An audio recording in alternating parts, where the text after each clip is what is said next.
Bigfoot versus the Kandahar Giant. Written by BHumphrey. Narrated by J. Ellsworth. Chapter 1. The Black Hawks came in low over the Hindu Kush, with their lights off and their rotors beating the dark into long, hard waves that rolled over the stone. The mountains below looked dead from above. No village lamps, no cook fires, no roads worth the name. Just ridge after ridge of black rock and scrub and old snow tucked into cracks where the sun don't shine. The sky was beginning to pale in the east, but down in the cuts and folds of the range, it was still night. Inside the first helicopter, nobody talked, unless they had to.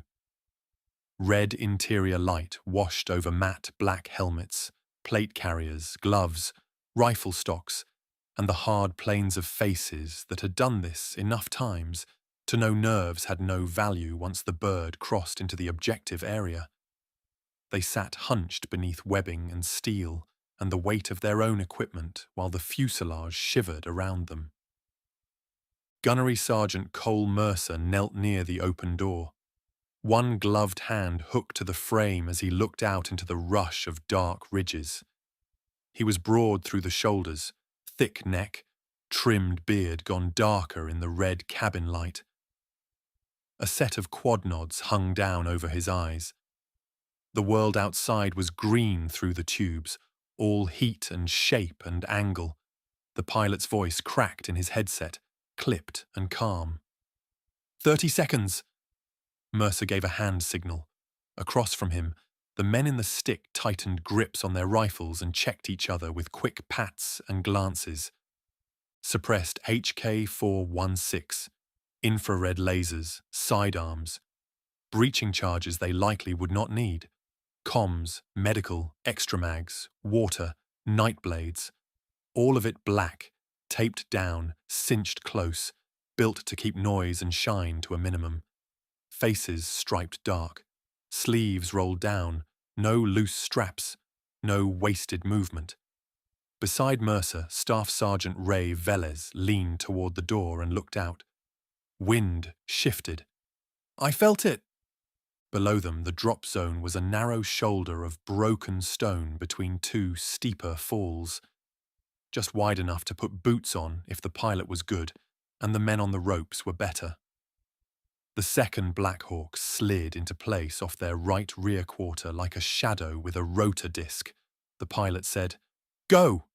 Mercer chopped a hand. The crew chief kicked the rope bundle out. It uncoiled and whipped in the rotor wash. Mercer was over the side a second later, gloves smoking slightly as he slid, boots ready, body loose but controlled.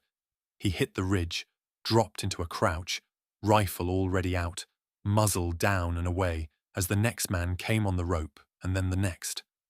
Rock shifted under his boots. Cold air hit hard and dry in the lungs. The smell was stone, dust, and old wind. Within 20 seconds, all 7 men were down. The ropes fell away. The Black Hawks peeled off without lingering, engines fading into the mountains until the sound was gone and the silence came back bigger than before. Mercer took a knee and checked the line with a sweep of his gloved hand. Velez on him, Danner and Cho off left, Pike, Renner and Kessler holding right. 7 men in a place that could swallow 700 without effort. Mercer keyed his mic once, barely above a whisper. Ghost 1 on deck. A soft double click came back from the operations channel, then nothing. Radio discipline. No one wanted their voices bouncing down these canyons if there were ears to hear them. Mercer stood and pointed uphill, and they moved. The first stretch was all stone and incline, boots finding holds in old scree and ledges hardly wider than a boot sole. The nods painted the world in green. Bushes glowed soft and pale. Rock faces shone dull and cold. Far below, some unseen runoff tapped over stone in a trickle too thin to call a stream. Their target sat somewhere ahead, and above, a suspected insurgent cache and command node hidden in a fold between 2 peaks, where drone coverage had been unreliable and thermal had come back dirty more than once. There had been chatter about missing couriers, missing mules, missing local runners who knew the mountain better than the men who paid them. Enough smoke for command to take interest, not enough certainty for a full assault package. So they sent 7. Mercer raised a fist, and the line froze. Ahead, tucked behind a shelf of rock, one man crouched with a rifle across his knees. A lookout, thin heat signature, scarf wrapped high. Cho slid left and disappeared into shadow. For 3 seconds, Mercer lost him entirely. Then there was movement behind the shelf, a hand over a mouth, a blade or maybe just forearm pressure under the jaw, a short struggle. Then the lookout sagged. Cho eased him down without letting gear clatter against stone. Mercer moved again, and the climb steepened. They crossed a narrow saddle where the wind came through hard enough to shove at them and carry away scent and sound. On the far side, they found another man, then 2 together beneath an overhang with cigarettes cupped in their hands, ember glow damped by their palms. Velez and Pike dropped them almost in the same heartbeat. Suppressed rifles coughed. The rounds sounded like staplers in the open cold. One body folded in place. The other stumbled half a step and struck the wall face first before sliding down. Mercer checked the dead men on the move. Old kit, Chinese chest rig on one, patched Western soft shell on the other, a K variance, 1 radio, 1 satellite phone with a cracked screen. No surprises. What did surprise him was how easy it was. They kept moving, winding through the terrain in a broken file, stepping around loose rock, slipping between shoulders of granite and pockets of dwarf cedar. They found another pair 40 minutes later, then one more by himself behind a stack of fuel cans under a camo tarp. None of them got a shot off. None of them even saw the men coming. By then the east had gone from black to iron grey. The peaks above had edges now as the sky was peeling open. Mercer crouched behind a boulder and looked at the route ahead through his nods, then lifted them for a second and let his eyes adjust to the natural light. A dry basin opened before them and rose toward a broken wall of cliff and timber that should have been busy if the objective was what command thought it was. Men, mules, sentinels, smoke from buried cook fires. Something, at least. But he saw nothing. Velez came beside him. "This is too clean." Mercer kept glassing the basin. "Yeah, we hit 5 positions. 6. There should have been more." Mercer lowered the binocular and scanned with his own eyes. The basin was ugly ground, all split rock and brush and old patches of dirty snow lodged in shadow.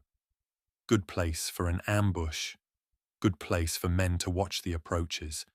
Great place to die if you weren't careful. But it was empty. He motioned the team in tighter and drew a quick route with a finger on the dirt between them. No speech, just signals, and the line understood. Split slightly. Sweep arcs. Maintain spacing.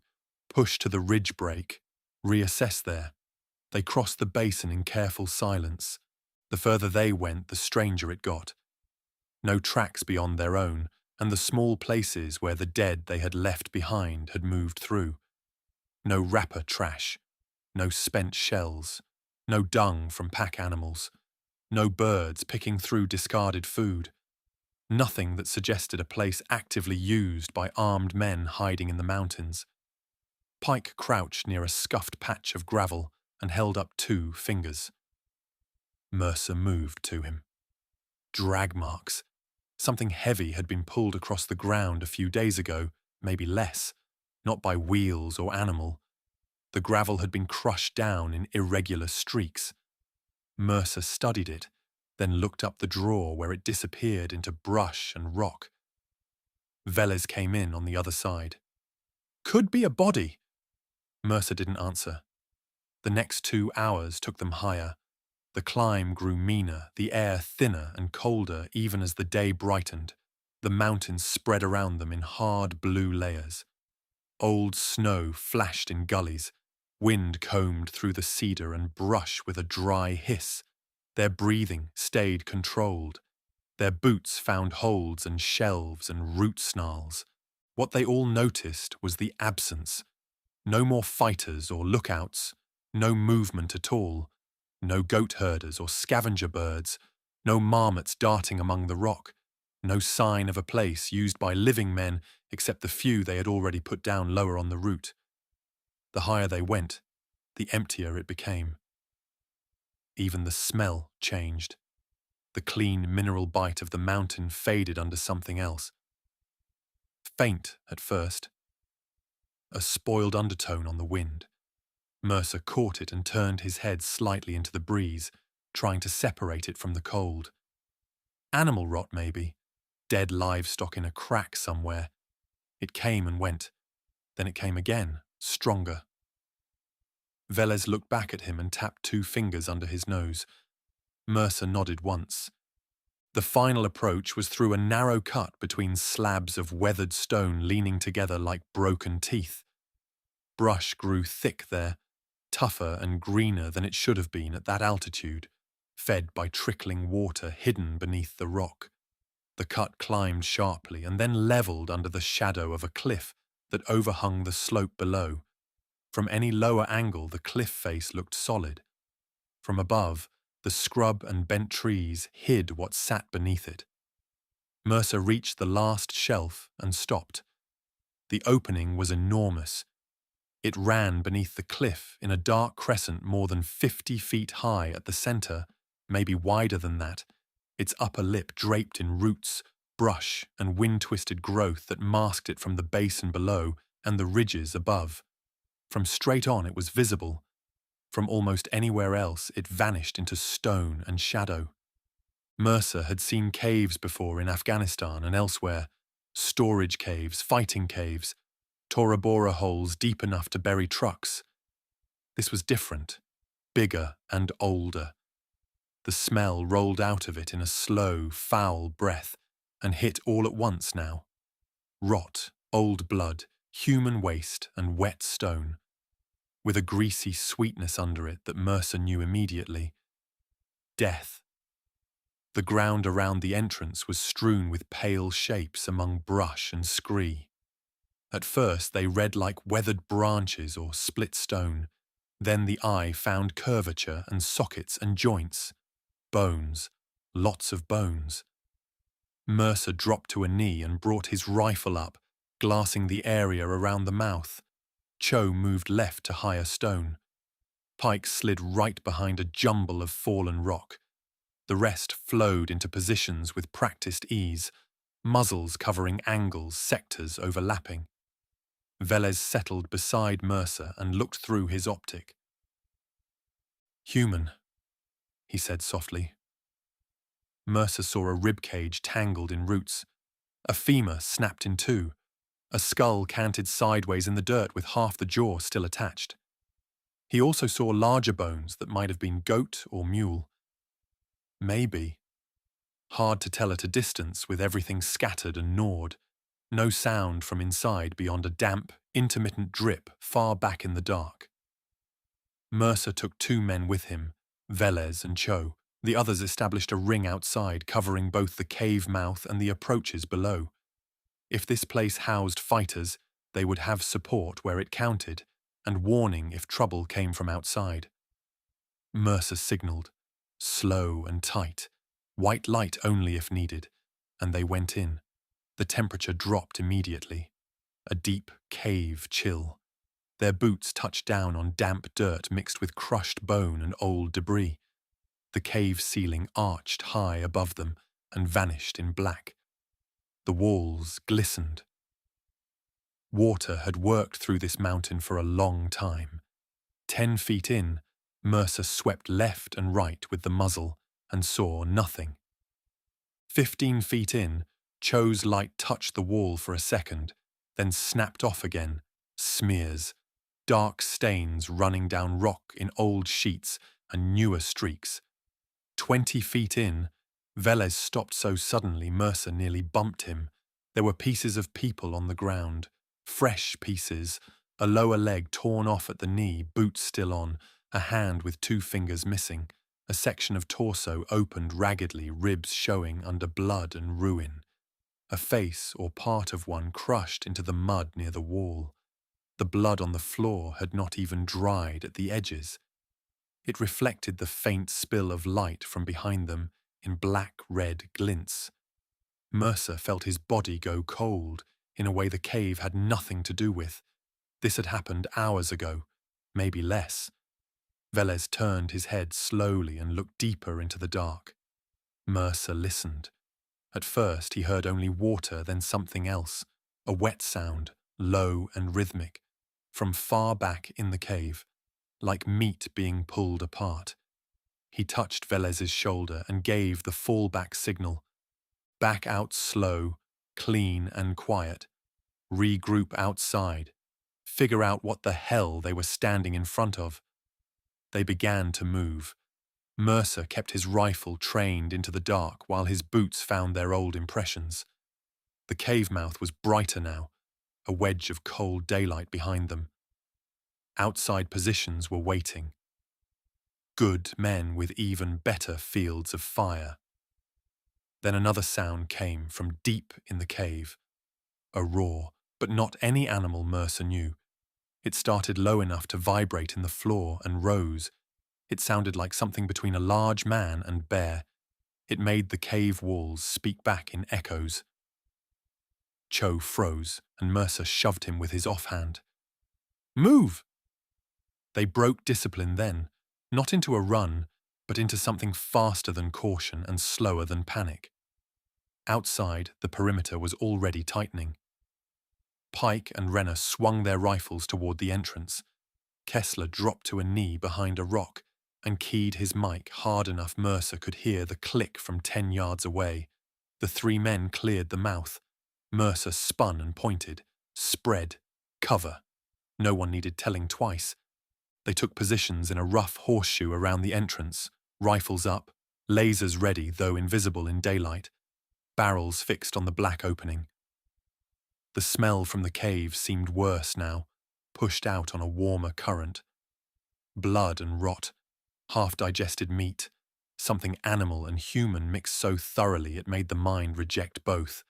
No one spoke and all went still. Then came footsteps. 1, then 2, 3, 4. Faster now, coming hard out of the dark. Mercer opened his mouth to call fire and never got the words out. A shape burst from the cave so violently the entrance seemed too small to contain it. For one blind instant the eye could not sort the shape. It was height and speed and pale hide, and a whipping mess of red-brown hair and beard and long arms driving it forward in terrible balance. Then it hit Pike before Pike could fire more than a short burst.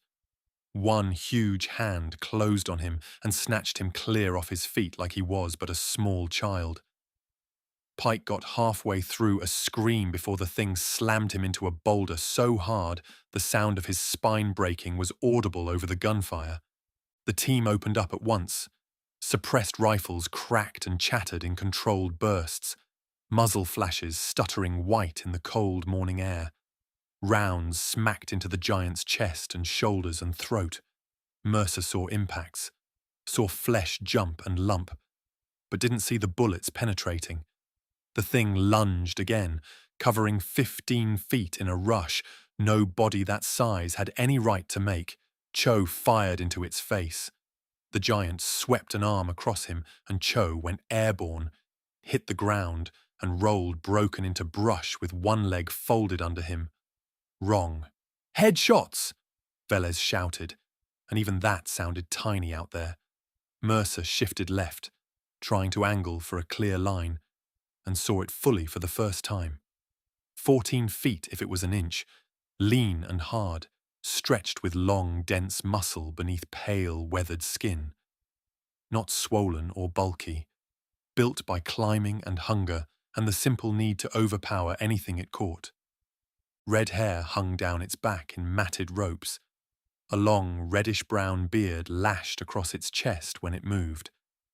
Its face was broad through the brow and jaw, deep-set eyes sunk under bone, mouth wide and slick with blood. Human enough to be revolting. Kessler's rounds stitched across its ribs. The giant turned on him and moved so fast Mercer lost the middle of it. 1 second Kessler was firing from a kneel. The next, the giant was on him, grabbing him by the shoulder and side and wrenching. Kessler came apart in a hot spray that hit the rocks and scrub and the front of Renner's plate carrier. Renner backpedaled and kept firing. The giant threw half of Kessler into him, and Renner went down under the weight. The thing was on him immediately, stamping once then twice. Chest caved in and head crushed sideways against stone. Mercer and Velez crossed fire at the same time, trying to drive it off. Mercer saw rounds strike the giant's abdomen, throat, and cheek. One eye blinked shut from an impact. It roared, a huge, enraged human sound, and charged the muzzle flashes. Velez tried to sidestep and got caught. The giant's hand closed around his torso, lifting him straight up. Velez emptied the rest of his magazine into its neck and jaw from less than a foot away. The rounds punched in shallow, tore skin, through blood. The giant slammed him down headfirst on the rock shelf outside the cave and folded him over itself like wet laundry. Mercer was moving before Velez stopped twitching. He dumped his magazine into the giant's face, saw teeth chip, saw cheek split, saw one round bury in the thick brow ridge and failed to penetrate far enough to matter. He dropped the empty mag, jammed another home, hit bolt release, and fired again. Cho was still alive somewhere to the left, making a sound Mercer had heard from men hit bad in Iraq. A stunned animal moan that meant the body had not caught up to what had happened to it. The giant heard it too and turned away from Mercer's fire and went for the sound. Mercer sprinted. He was close enough now to smell its breath over the cave stink, a rank heat of blood and old meat and gut rot.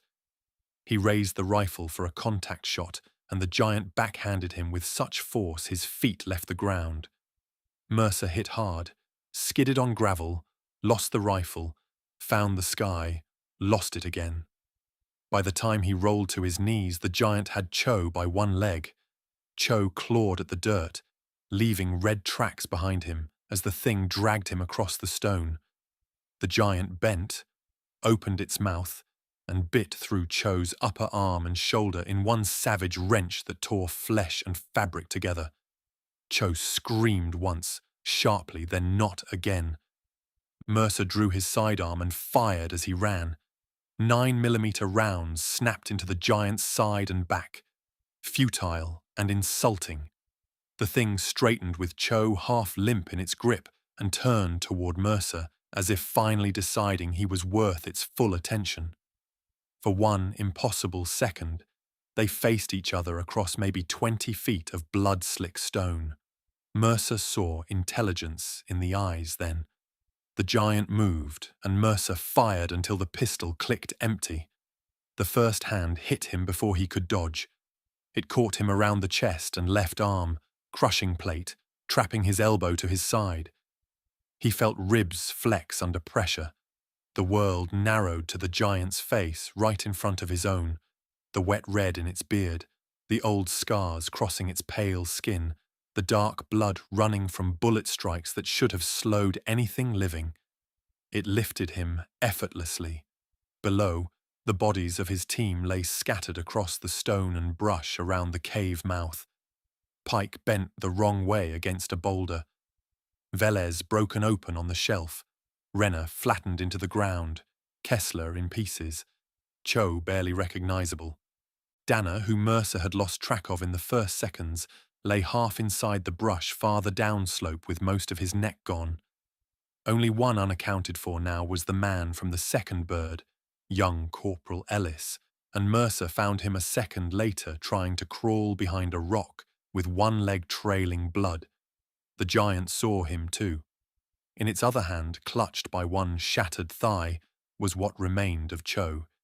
It bit into him absently and tore away a mouthful like he was a chicken leg.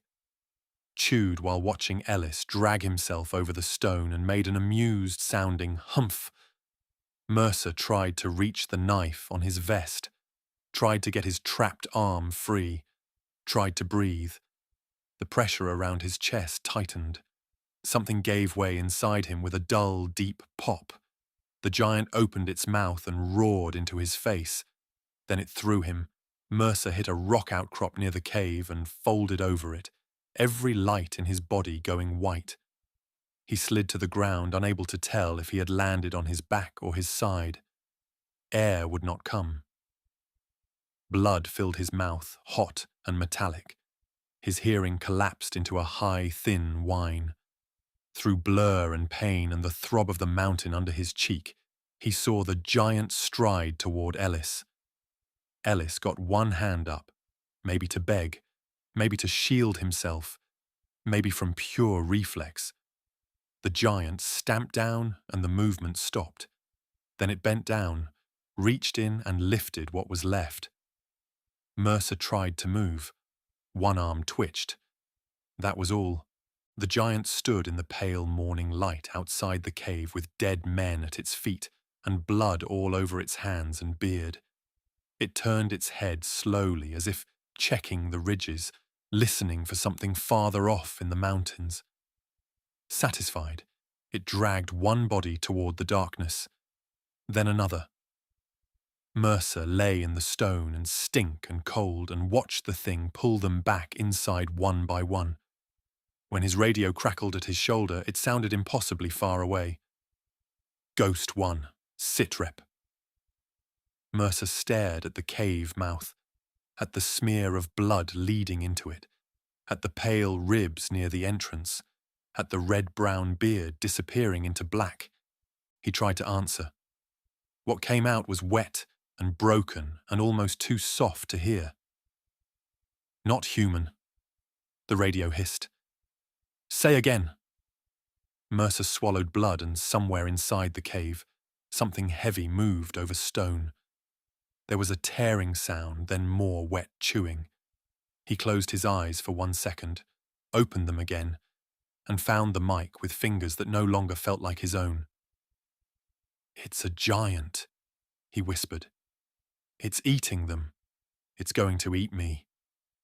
The line went live with voices then. Suddenly too many, too fast. Men asking him to repeat, asking for coordinates, asking for contact report, asking for threat type, all of it meaningless against the simple truth of what sat inside that mountain. Mercer looked once more at the cave and the shape coming back towards him in the dark, just beyond the entrance. His thumb slipped from the transmit key, and in his last moment of breath, he knew his fate. Chapter 2. The operations centre sat 3 floors underground beneath a military compound outside Bagram. Screens covered one side of the room, each feeding a different layer of information into the morning cycle. Captain John McAfee sat near the centre console reading casualty summaries from another province, while low conversation drifted around the room. He had spent enough years in Afghanistan to recognise how quickly loss became administrative once names turned into paperwork. The room stayed quiet except for keyboard taps and radio chatter leaking softly from nearby speakers, until one of the analysts suddenly leaned toward her monitor. Sir. McAfee looked up. The young intelligence specialist remained frozen over her keyboard, attention locked on something across the screen. What is it? We just recovered delayed packet data from Ghost 1. McAfee straightened immediately as nearby conversation dropped away, and several operators rolled their chairs closer. Ghost 1 had already missed multiple communication windows. Search authorization discussions had started hours earlier because teams lost in those mountains rarely disappeared for harmless reasons. McAfee crossed the room and stopped behind the analyst. A damaged waveform sat across the screen, fragmented by interference and broken transmission bounce caused by terrain obstruction. How much do we have? 16 seconds clean, maybe 22 if we clean the distortion. McAfee nodded, and the analyst clicked playback. Static rolled through the speakers beneath heavy wind interference, and beneath the distortion came the sound of uneven breathing followed by scraping against stone. A voice pushed through the noise several seconds later. It was Mercer. His breathing sounded wet and strained. "It's a giant," he whispered. The playback continued while something dragged faintly beneath the interference. Stone shifted somewhere near Mercer's position, and his breathing grew rougher before he coughed hard enough for fluid to rattle through the microphone. "It's eating them." The room remained silent. Then another sound surfaced beneath the static, deeper than the scraping and disturbingly rhythmic. It resembled chewing. McAfee kept his eyes on the monitor. Mercer tried speaking again, but the signal fractured around his voice. "It's going to eat me." The transmission dissolved beneath distortion before disappearing entirely. Nobody spoke for several seconds. McAfee looked toward the analyst. "Play it again."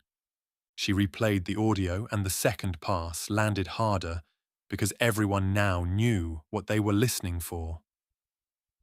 McAfee leaned closer. "Stop there." The analyst paused playback. He pointed toward a section buried beneath waveform distortion. "Clean that frequency range." The analyst isolated the background layer and filtered interference until the hidden sound sharpened slightly. Heavy movement pushed across rock beneath a low vibration that seemed to sit underneath the entire recording. McAfee felt tension settle into his chest. He knew the sound of distant gunfire through terrain bounce and rotor wash through mountain valleys. He knew what breathing sounded like when a wounded operator was fading fast. This was something else. Major Sarah Mitchell entered the room carrying a folder beneath one arm and slowed when she noticed everyone gathered near the playback station. "What happened?" McAfee nodded toward the monitor. "Recovered transmission from Mercer's team." She stepped closer while the analyst replayed the clip and listened without interrupting. When the recording ended, she looked toward McAfee. "You think he was delirious?" McAfee did not answer immediately. He turned instead toward a nearby monitor displaying terrain imagery from the Hindu Kush. Layered elevation mapping spread across the screen, showing steep ridges, deep ravines, and mountain corridors capable of swallowing entire patrols during bad weather. "Maybe," he said, but he didn't sound convinced. One of the drone operators cleared his throat. "Sir." McAfee turned, and the operator rotated his screen. "We had thermal coverage over Sector 9 about 40 minutes after contact loss. I flagged something earlier but dismissed it because the scale didn't make sense." McAfee stepped beside him and saw infrared footage filling the monitor. Cold terrain spread across the mountainside in dark gradients broken by exposed rock and patches of lingering snow. Movement appeared near a cave system and vanished behind stone, before reappearing farther along the slope. The operator slowed playback, and the figure emerged again, moving upright across uneven terrain with a stride that immediately separated it from anything expected in the region, or anywhere else for that matter. It crossed into clearer ground long enough for the software to lock onto its heat signature. The figure stood near a shelf of rock overlooking the lower ridge, broad through the shoulders and unmistakably humanoid in shape. It was far too large to belong to any known animal and too tall to make sense as a man. The software recalculated against terrain depth and elevation. Estimated height appeared beside the image.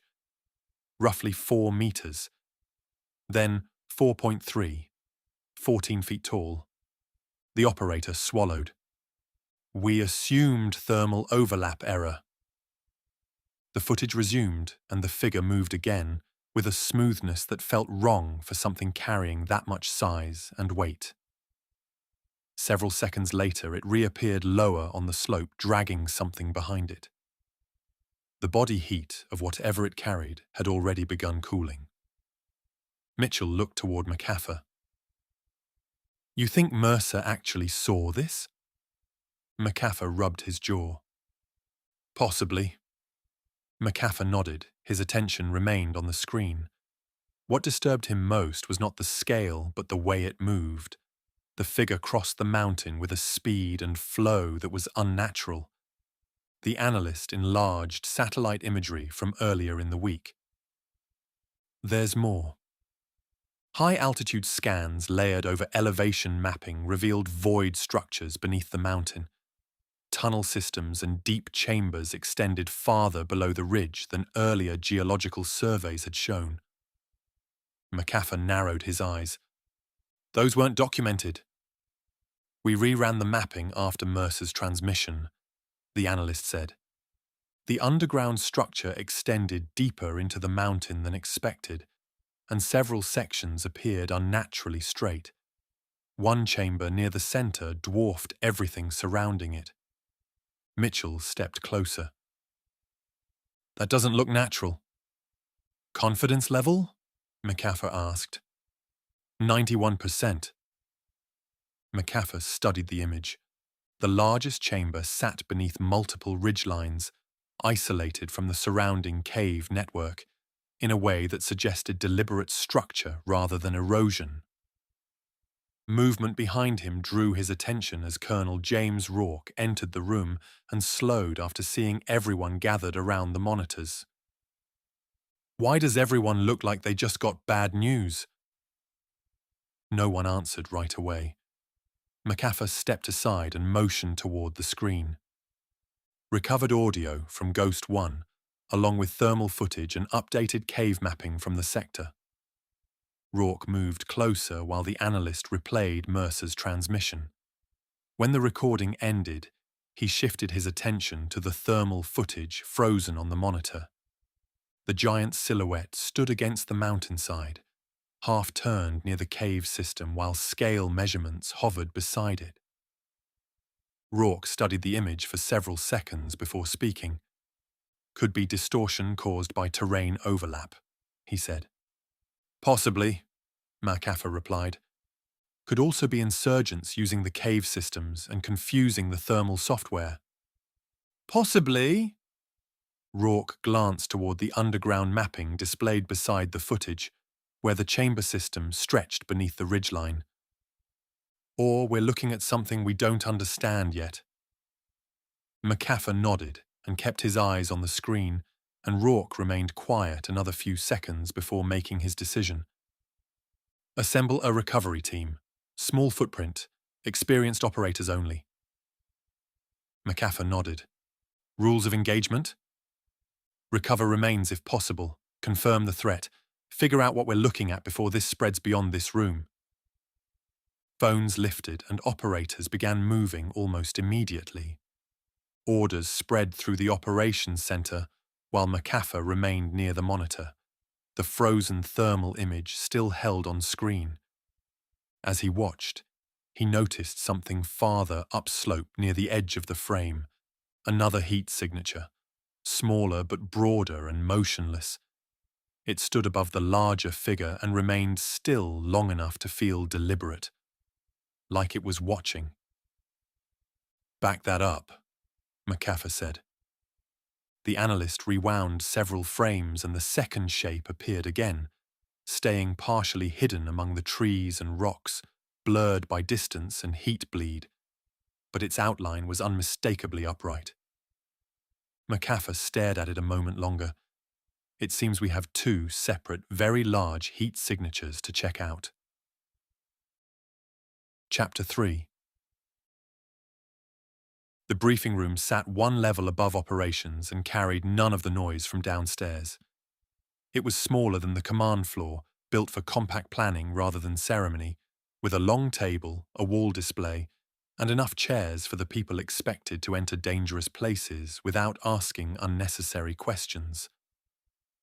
John McAfee stepped inside carrying a folder beneath one arm while the first operators filtered through the doorway. They did not arrive together. Some came straight from sleep, some from the gym. One still wore dust across his boots from the flight line. Nobody wasted time introducing themselves because most already knew one another, and the few who didn't learned quickly by watching where people sat and who everyone else listened to. Master Sergeant Frank Dalton took the chair nearest the wall display. He carried the heavy build of a man who had spent most of his adult life beneath body armor, and his expression never shifted far from calm.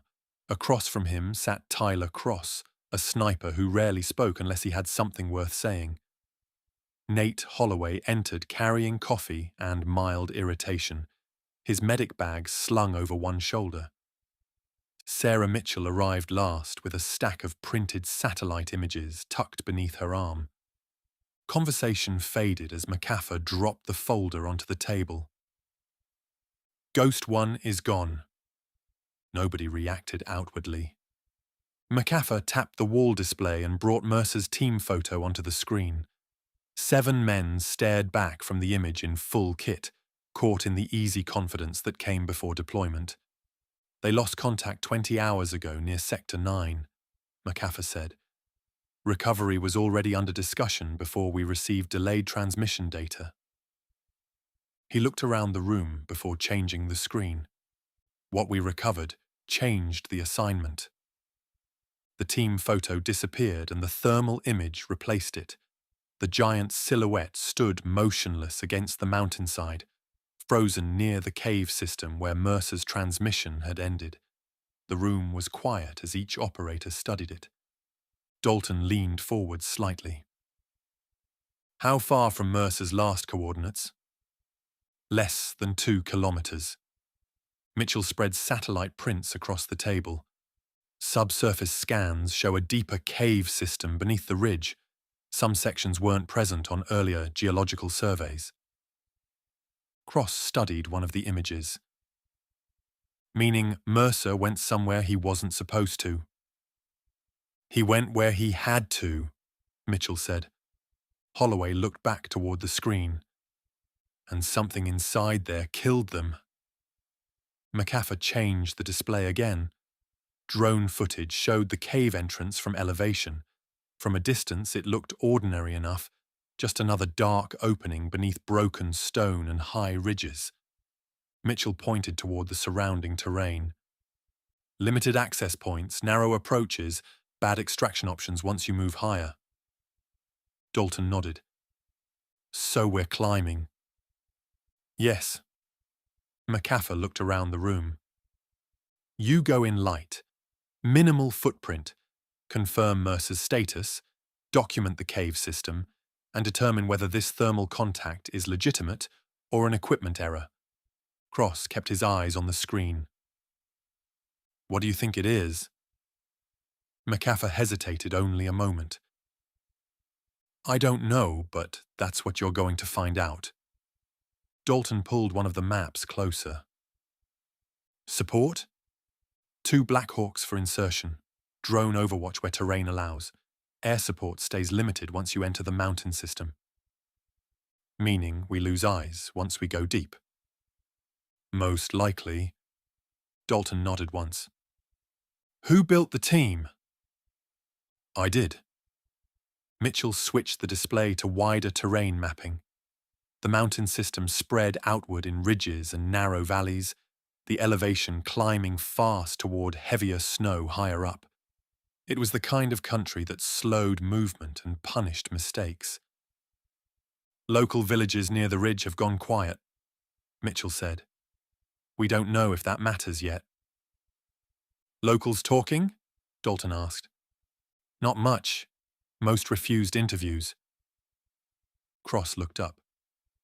They refusing because they know something, or because Americans showed up asking questions? Mitchell gave a slight shrug. Could be either. McAfee looked around the table. You leave in 90 minutes. Chairs shifted and maps disappeared into packs.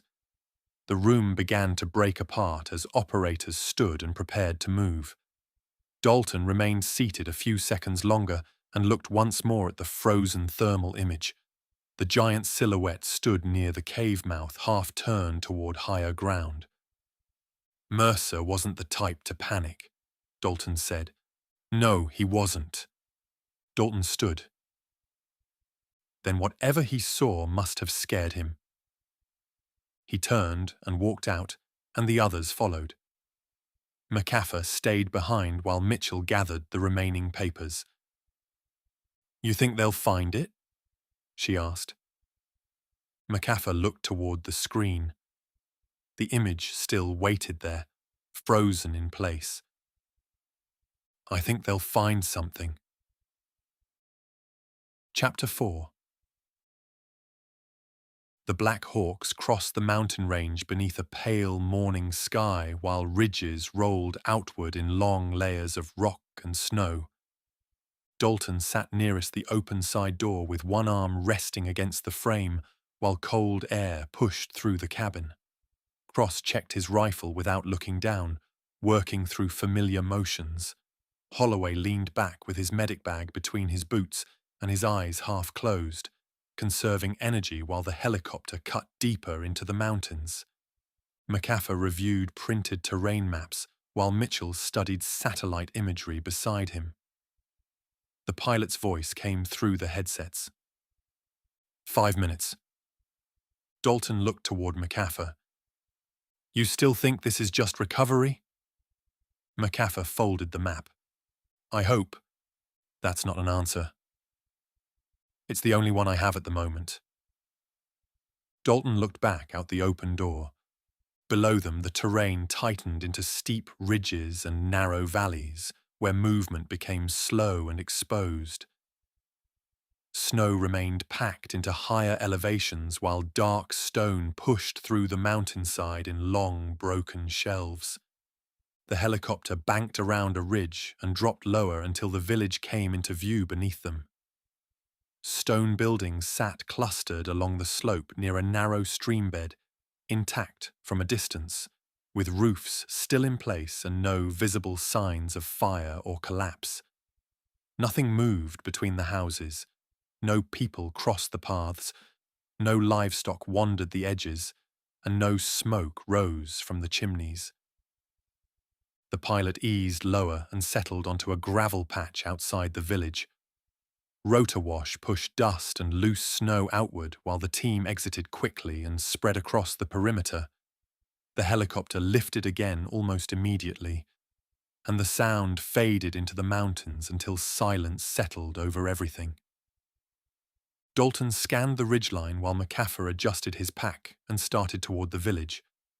The houses stood less than 100 yards away, arranged along a narrow dirt path that cut through the center. Doors remained shut, several windows stood open, and nothing about the place looked damaged. The stillness felt heavy, as though life had stopped mid-motion and never resumed. They entered carefully. Dalton moved ahead while Cross climbed onto a low wall for visibility over the rooftops. Holloway drifted toward the nearest house, while Mitchell followed McAfee down the center path. The first doorway stood open, and inside, cooking pots rested near a stove and folded blankets remained stacked against one wall beneath a thin layer of dust. Nothing appeared overturned, and there were no signs of violence. Mitchell checked another building and found much of the same. No struggle, she said. McAfee nodded and continued forward.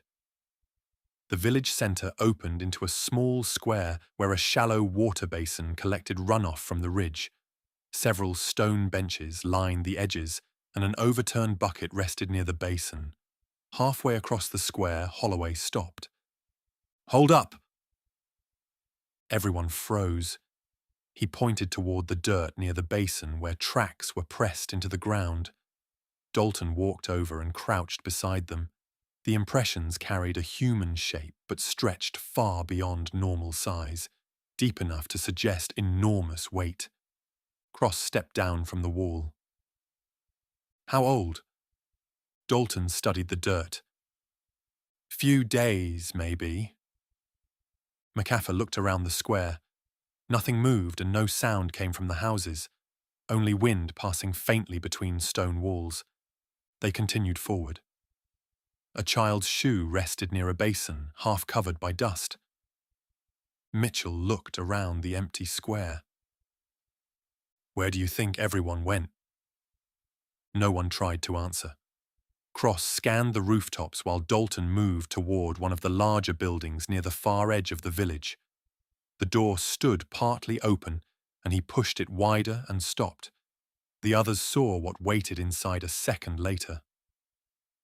4 bodies rested against the back wall, wrapped in blankets and placed side by side. There was no blood and no visible damage. They looked arranged rather than abandoned. Holloway stepped closer. The hands had been folded carefully across their chests and cloth covered each face. McAfee studied the room. The furniture remained upright and nothing looked overturned. There were no signs of panic or struggle. The villagers had not fled in chaos, so someone must have prepared the dead before leaving. Dalton stepped back outside. Village doesn't feel raided. Cross looked toward him. No looting or damage. Mitchell emerged from behind the final row of houses. Found something. They followed her toward the edge of the slope, where a narrow trail climbed toward higher terrain behind the village. The dirt had been disturbed recently, and faint footprints marked the path in uneven patterns where many people had moved through the same route. Beneath those tracks were larger impressions cut deeper into the trail. Dalton crouched again. These are fresher. Cross scanned uphill where the trail narrowed into rock. It goes straight into that ridge. McAfee followed the path with his eyes as it climbed toward broken stone and shadow. The higher sections disappeared into the mountain. Dalton stood. Okay, let's follow and see who our mystery guest is. Chapter 5. The trail climbed quickly once they left the village behind, cutting upward through loose dirt and broken stone as the ridge narrowed along the mountainside. The higher they moved, the quieter everything became. Wind slipped through the rocks in slow bursts while gravel shifted beneath their boots, and the empty village gradually disappeared below them until the buildings blended into distance and stone. Dalton kept point while Cross followed several yards behind with his rifle angled low. Holloway stayed near the middle of the group with Mitchell just behind him, checking folded terrain prints whenever the trail widened enough to walk safely side by side. McAfee remained near the rear, watching the ridge above while the path wound toward darker terrain where sunlight struggled to reach between the cliffs. The trail bent around a narrow shelf and climbed through shadow where old runoff had carved channels into the rock. Snow still clung to protected sections of the ridge, packed into cracks and shallow depressions that never fully thawed. Dalton slowed a moment. Tracks again. Everyone stopped while he crouched beside a patch of damp soil near the edge of the trail. Cross stepped up closer. Fresh? Dalton studied the dirt before standing. Fresh enough? McAfee looked uphill where the path disappeared behind a rise. Keep moving. Eyes on a swivel. Nobody dies here. Got it? Got it, came replies from everyone. They continued climbing until the ridge widened enough to overlook the valley below. Cross paused near the edge and raised his rifle toward a distant section of broken stone. Hole up! Movement above! Everyone followed his line of sight toward the ridge, where something shifted briefly between rock formations before disappearing again. Dalton kept watching. What did you see? Cross lowered the rifle slightly. too big to be a goat. They waited another good 10 minutes and allowed the mountain to return to stillness. Then they began to move again. As the climb steepened, it forced them into a single file. Loose rock rolled downhill beneath their boots, while the drop beside them deepened toward the valley floor. Mitchell checked the terrain print while Holloway slowed near the entrance to a narrow cut between rock walls. "You smell that?" "Probably just your upper lip," Cross replied. "More like your arse," Holloway offered back. Then the odor slowly reached them a second later. Something dead and rotting. Dalton moved ahead through the passage and emerged onto a wider shelf beneath a cliff face where bones lay scattered among dirt and old snow. Goat remains mixed with larger skeletons, some clean and weathered, while others still carried dried tissue. Holloway crouched near one of the carcasses. "Mostly livestock." Dalton continued scanning the area. "Not all of it." A human foot attached to a human skeleton rested near the cliff base, partially collapsed beneath loose stone. Mitchell stopped beside it while Cross turned slowly through the area, studying the ground and the rock wall above. "We've found something's feeding ground," he said. McAfee walked toward the cliff face where deep scratches marked the stone several feet above eye level. The lines ran parallel through the rock, carved with enough force to leave visible grooves. "Bear?" Dalton asked. McAfee shook his head. "I don't think so. Seems too high." Beyond the feeding area, the trail climbed again, narrowing as it disappeared into darker terrain above the ridge. Dalton looked back toward the scattered bones before turning uphill. "Whatever's using this place seems to come through often." Mitchell folded the terrain print. "You think the villagers came this way?" McAfee looked toward the trail. "It's possible, but I don't think they're the ones who left this mess behind." "Maybe they were forced this way by something," Holloway said. They climbed again, moving through tighter terrain where the ridge narrowed and the path became harder to follow. Larger tracks began to appear, often enough to keep direction, sometimes pressed into dirt, other times visible only where loose gravel had shifted unnaturally across the trail. Cross suddenly raised one hand and everyone stopped. He pointed uphill near the next rise, where something crossed briefly between two sections of rock before disappearing again behind the ridge. It was large and moved fast, then was gone before anyone could focus on it. McAfee kept staring toward the slope. "Did everyone see that?" Dalton nodded. Cross never lowered the rifle. "That wasn't a goat." Dalton started forward again. "Everyone stay frosty. This has been an excerpt of Bigfoot versus The Kandahar Giant, written by BHumphrey. To find out what happens in the rest of the story, you can pick up the paperback or ebook version on Amazon or any other platform of your liking. Check the description section of this video for links to the physical copies